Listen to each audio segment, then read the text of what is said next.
প্রথম বিশ্বযুদ্ধেই কয়েক কোটি মানুষ শেষ, দ্বিতীয় বিশ্বযুদ্ধেই আরো কয়েক কোটি মানুষ শেষ, আর সামনে যে নিউক্লিয়ার যুদ্ধ হতে যাচ্ছে আল্লাহু আলাম কবে হবে, এবং এটা হইলে যে কি হবে পৃথিবীর অবস্থা আল্লাহই ভালো জানে।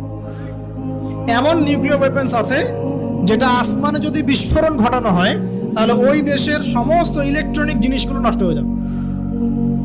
বুঝতে পারেন না? কথা বোম মারতে হবে না পৃথিবীতে, মাটিতে বোমটা মারতে হবে না, আসমানে বিস্ফোরণ করে দিবে, তাতে আপনার পুরো দেশের যত ইলেকট্রনিক ডিভাইস আছে সব ড্যামেজ। এটা এই যুগ। ওই হিরোশিমা নাগাসাকির কথা মনে আছে? কি হয়েছিল ওখানে বলেন? দুইটা বোম ফেলা হয়েছিল, পারমাণবিক বোমা। কে ফেলেছিল? কে ফেলেছিল? আমেরিকা। আচ্ছা, ওই বোম দুটার নাম কি? হ্যাঁ, এই তো জান, লিটল বয় আর ফ্যাট ম্যান। ওই দুইটা বোম পড়ে যে কোটি কোটি মানুষ মারা গেল, এখন পর্যন্ত জাপানের মানুষ তার তেজস্ক্রিয়তায় ভোগে। এখনকার পারমাণবিক ওয়েপন্সগুলো তার চেয়ে অনেক অনেক অনেক বেশি শক্তিশালী, হাজার লক্ষ গুণ বেশি শক্তিশালী হতে পারে। রাশিয়ার কাছে এমন সুপারসনিক মিসাইলস আছে, নিউক্লিয়ার মিসাইলস, যেগুলো শব্দের গতিবেগের চাইতেও 10 গুণ বেশি যেতে পারে। শব্দের গতিবেগ কত হার্টজ বলো? সায়েন্সে পড়ো নাই? তো এই শব্দের গতিবেগের চাইতেও 10 গুণ 20 গুণ বেশি যেতে পারবে কি একটা মিসাইল। মানে মিসাইল আবার আকাশ প্রতিরক্ষা ব্যবস্থা বলে একটা কথা আছে। আকাশ প্রতিরক্ষা ব্যবস্থায় ওই মিসাইলগুলোকে ডিফেন্ড করে দেওয়া যায়, ধ্বংস করে দেওয়া যায় আকাশে। ওই প্রতিরক্ষা ব্যবস্থাও ধরতে পারবে না কত জোরে মিসাইল যাচ্ছে। এবং সেই রাশিয়াকে উস্কে দিচ্ছে এখন পশ্চিমারা, ফেলো একটা বোম, ইউক্রেনে একটা বোম ফেলো খালি। ও যদি একটা ফেলেই দেয় তখন দেখবেন পশ্চিমারা সবাই মিলে আবার যুদ্ধে নেমে যাবে, পুরো বেসাকার হয়ে যেতে পারে। আল্লাহু আলাম, আল্লাহ ভালো জানেন। তবে এটা সময়ের ব্যাপার মাত্র যে বিশ্বে একটা ভয়ঙ্কর প্রলয়কারী কিছু একটা হতে যাচ্ছে। বলবো যে ভবিষ্যৎবাণী করে বেড়াচ্ছে। ভবিষ্যৎবাণী করি নাই, আপনার বর্তমান সম্পর্কে জ্ঞান নাই বলেই বর্তমানকে আপনার ভবিষ্যৎ মনে হয়। বর্তমান সম্পর্কে আপনি অজ্ঞ বলেই বর্তমানের জ্ঞানটাকে আপনার কাছে ভবিষ্যৎ মনে হচ্ছে। বর্তমান সম্পর্কে জ্ঞান অর্জন করেন, দেখবেন সঠিক বুঝতে পারবেন। নিউক্লিয়ার যুদ্ধের দ্বার প্রান্তে, যেটা বলছিলাম, এই যে গোত্রীয় হানাহানি দেখেন ছড়িয়ে পড়েছে। আর এই হানাহানি কি উস্কে দিচ্ছে কারা? এই হানাহানি কি উস্কে দিচ্ছে একটা শ্রেণী, তার নাম জায়নিস্ট। Zionist movement. তারা কি চায়? তারা চায় চীনকে তাইওয়ানের সাথে বিরোধ বাজিয়ে দিতে। তারা চায় বাংলাদেশের অভ্যন্তরে একটা ফাসাদ লাগিয়ে রাখতে। তারা চায় মিয়ানমারকে দিয়ে বাংলাদেশকে বিজি রাখতে। তারা চায় ইউক্রেনকে দিয়ে রাশিয়াকে বিজি রাখতে। বিভিন্ন জায়গায় সব সেট করে রাখা হয়েছে। এবং তার উদ্দেশ্য হচ্ছে পৃথিবী থেকে মানব জাতি কমিয়ে ফেলা। এবং আস্তে আস্তে যেন ওদের যে agenda, they want to rule the world, তারা সারা ওয়ার্ল্ডটাকে রুল করতে চায় এবং ইসলামকে পুরো মুছে ফেলতে চায়। এবং ইসলাম শুধু না, ধর্মতাত্ত্বিক যে কোনো কনসেপ্ট আসলেই ওটাকে মুছে ফেলতে চায়। যে কোনো ধর্মকেই তারা সহ্য করতে পারছে না। তো এই উদ্দেশ্য বাস্তবায়নের জন্য তারা এই কাজগুলো করে বেড়াচ্ছে। আইয়ামে জাহিলিয়াতের সেই যে সুন্নাত, ওই যে জাহিলিয়াত এখন সারা বিশ্বে ভাবে ছড়িয়ে পড়ছে। অতএব আপনার চোখ কান খোলা রাখতে হবে। ভয়ঙ্কর অবস্থা সামনে। দেখেন না, গভর্নমেন্ট বলছে এখন সামনে ভয়ঙ্কর খাদ্য সংকট দেখা দিবে, কৃষিজ দিকে ফোকাস করতে বলছে এবং নিজেদের খাদ্য উৎপন্ন করার দিকে মনোযোগী হতে বলছে। এই কথাগুলো 5 বছর থেকে বলি নাই, তখন তো খারেজি হয়ে গেছিলাম। এখন এই কথাগুলো খোদ আমাদের দেশের প্রাইম মিনিস্টারও বলছেন, আলহামদুলিল্লাহ, তাকেও সেই বুঝ আল্লাহ পাক দান করেছেন।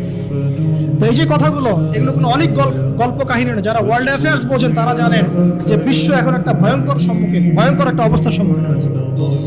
এটা আপনারা বুঝতে হয়তো দেরি করে ফেলছেন। আল্লাহ পাক আপনাদেরকে বোঝার তৌফিক দান করুন, আমিন। শেষ কথা বলি, ওই দ্বন্দ্বটা কিন্তু দেশ থেকে দেশ ছড়িয়েছে, যেমন ঠিক একইভাবে ধর্মের মধ্যেও ছড়িয়েছে। ধর্মের মধ্যেও আমরা কিন্তু বহু দলে ভাগ হয়ে গেছি। এমনকি মুসলিমদের মধ্যেও আমরা শততা বিভক্ত বিভিন্ন দলে আছে না? এক দল আরেক দলের লোকদেরকে সহ্য করতে পারে না, আরেক দল আরেক দলের ইমামকে সহ্য করতে পারে না। হ্যাঁ, এক সংগঠন আরেক সংগঠনকে সহ্য করতে পারে না। এই যে গোত্রীয় হানাহানির সুন্নত, ওই আইয়ামে জাহিলিয়াতের সুন্নত, এটা এখন মুসলিমদের মধ্যেও ঢুকে পড়েছে। প্রিয় ভাইরা, দেখুন, আমি এক কথায় বোঝাতে চাইলাম যে জাহিলি যুগ আপনি যেটাকে বলছেন, আইয়ামে জাহিলিয়াত যেটাকে বলছেন, যে কারণে বলছেন, ওই কারণগুলো প্রত্যেকটা কারণ এখনকার বিশ্বে মজুদ আছে। শুধুমাত্র স্বল্প পরিসরে না, এখন বড় পরিসরে মজুদ আছে। অতএব আপনাকে যদি আইয়ামে জাহিলিয়াতুল আকবার বলে কোনো বিশ্বকে রিকগনাইজ করতে হয়, তাহলে এখনকার বিশ্বকে করতে হবে। অতএব এই ওয়ার্ল্ড অ্যাফেয়ার্সটাকে বোঝেন, জাহিলিয়াতটাকে বোঝেন। এই জাহিলিয়াত থেকে উত্তরণের জন্য সমাধান কে দিয়েছিল বলেন? ইসলাম কি সমাধান দেয়নি? ইসলাম সমাধান দিয়েছে, কোরআন সমাধান দিয়েছে। রাসূলুল্লাহ সাল্লাল্লাহু আলাইহি ওয়াসাল্লাম 23 বছরের মধ্যেই সমস্ত জাহিলিয়াতকে দূর করে দিয়েছে, তাই নাই? বলেন 23 বছর পর কি মক্কায় শিরক ছিল? বলেন 23 বছর পর কি মক্কায় সুদ ছিল? 23 বছর পর কি মক্কায় জিনা, এই যে আপনার ব্যভিচার, এই যে আপনার মাদক, এই যে গোত্রীয় হানাহানি, নারীর অবমাননা, এগুলো ছিল? তাহলে একজন মহামানব তিনি 23 বছরের মধ্যেই পুরো সমাজটাকে সংস্কার করে ফেললেন না? সেই রাসূল সাল্লাল্লাহু আলাইহি ওয়াসাল্লামের সুন্নাত কি মরে গেছে? সেই আল্লাহ কি মরে গেছেন? নাউজুবিল্লাহ। সেই আল্লাহ পাকের নাজিলকৃত কোরআন এবং হাদিস কি মরে গেছে? তাহলে সেই আল্লাহ যদি জীবিত থাকেন, সেই রাসূলের আদর্শ যদি জীবিত থাকে এবং সেই কোরআন যদি এখনো মুসলিমদের হাতে থাকে, তাহলে এখনকার বিশ্বের জাহিলিয়াত আমরা ফেস করতে পারবো না? পারবো না ইনশাআল্লাহ? পারবেন ইনশাআল্লাহ? কি করবেন তাহলে? মোটা দাগে কয়েকটা কথা বলে শেষ করে দিই। 1 নাম্বার প্রিয় ভাই, জ্ঞান অর্জন করেন, প্রচুর পড়াশোনা করেন। জ্ঞান অর্জনের ক্ষেত্রে সাম্প্রদায়িক হবেন না, এতটুকু নিব এতটুকু নিব না, এর থেকে নিব ওর থেকে নিব না, এমন হবেন না। জ্ঞান যেখানে পাচ্ছেন নিতে থাকেন, আল্লাহ পাক আপনাকে নূর দিবে ইনশাআল্লাহ। আল্লাহ যখন আপনাকে নূর বা আলো দিবে তার পক্ষ থেকে, আপনি এমন কিছু দেখবেন যা অন্যরা দেখতে পাচ্ছেন না। আপনি খিজির হয়ে যাবেন ইনশাআল্লাহ আলাইহিস সালাম। যে মুসা আলাইহিস সালাম বুঝতে পারছেন না কেন নৌকা ফুটা করছে, কেন বাচ্চাকে হত্যা করছে, আর কেন দেয়াল নির্মাণ করছে, কিন্তু খিজির আলাইহিস সালাম বুঝতে পারছেন কেন এগুলো করতে হচ্ছে। 2 নাম্বার প্রিয় ভাই, আপনার হায়াতটাকে মূল্যায়ন করেন। আজকে তওবা করে ফিরে আসেন, 5 ওয়াক্ত নামাজি হয়ে যান, সময় অপচয় বন্ধ করেন, যৌবনকালটাকে কাজে লাগান, সিরিয়াস হন, জীবনটার ব্যাপারে সিরিয়াস হন। জীবনটা কিন্তু হেলায় খেলার বিষয় না। একবার চলে গেলে, একবার মৌত হয়ে গেলে কান্নাকাটি কোটি কোটি বছর করলে আল্লাহ পাক আর দ্বিতীয়বার পৃথিবীতে ফিরাই দিবে না, দিবে? তো কি কারণে আমরা আমাদের সময়টাকে হেলায় নষ্ট করছি? সুযোগ আছে কোনো সুযোগ নেই। যেই কাজের পরকালীন কোনো ফায়দা নাই, সেই কাজে আমি নাই। সোজা কথা বোঝেন?